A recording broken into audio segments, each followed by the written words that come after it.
प्रेरणादायक और मनोरंजक कहानियों के लिए चैनल को लाइक और सब्सक्राइब करें। एक बार एक भक्त भगवान के मंदिर में हड़ताल करके बैठ गया। उसने कहा, भगवान, मैं इतने दिनों से आपकी पूजा अर्चना कर रहा हूँ, इसके बाद भी आप मुझे परेशानी ही दे रहे हैं। मेरी परेशानियों का अंत ही नहीं हो रहा है। यदि आप मुझे परेशानियों से मुक्त नहीं करेंगे तो मैं यहीं पर बैठे बैठे अपने प्राण त्याग दूंगा। भगवान बड़े असमंजस में पड़ गए। जब उन्होंने देखा कि भक्त एकदम जिद पर अड़ा हुआ है तो भगवान ने कहा, बताओ मैं तुम्हारी क्या सहायता कर सकता हूँ। आप मेरी सारी समस्याओं का अंत कर दीजिए। मेरी पत्नी बीमार रहती है, मेरे घर में गरीबी है, मेरे बच्चे अभाव में ज़िंदगी जी रहे हैं, मेरे पास अच्छा घर नहीं है। इसी तरह की तमाम परेशानियां उस भक्त ने बता डाली। भगवान ने कहा, एक काम करो, तुम्हारी जितनी भी समस्याएं हैं सभी समस्याओं को एक कागज़ पर लिखो और एक पोटली बना लो और इस मंदिर के पीछे जो बरगद है उस पर बांध दो। तुम्हारी सारी समस्याएं खत्म हो जाएंगी।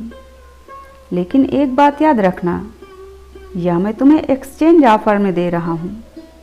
इसके बदले में वहाँ से तुम्हें कोई दूसरी पोटली उठानी होगी। भक्त ने कहा, ठीक है। उसने याद कर करके अपनी सारी छोटी बड़ी समस्याएं कागज़ में लिखी और पोटली बना करके बरगद में बांध दिया।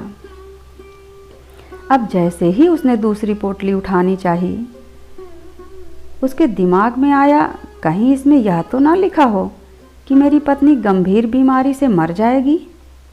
उसने दूसरी सबसे छोटी पोटली ढूंढा, लेकिन फिर दिमाग में आया, कहीं इसमें यह तो नहीं लिखा हो कि पूरा जीवन मेरे बच्चे भूखे मरेंगे। उसने वो पोटली भी रख दी।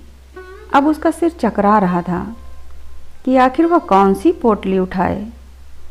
अंत में थक हार कर उसने अपनी ही पोटली उठा ली और भगवान से कहा कि हे प्रभु, मुझे एक्सचेंज ऑफर नहीं चाहिए। मैं अपनी समस्याओं को अपने ही ढंग से सुलझाने का प्रयास करूंगा और मैं आपसे विनती करता हूं कि आप मुझ पर कृपा दृष्टि बनाए रखिए, मैं सब संभाल लूँगा। भगवान ने कहा, चलो देर से ही सही, लेकिन समझे तो। मैं तुम्हें यही समझाना चाहता था कि जीवन में समस्याएं आएंगी, चुनौतियां आएंगी, लेकिन उनसे डर कर भागना नहीं है, उनका सामना करना है और जीतना है। धन्यवाद।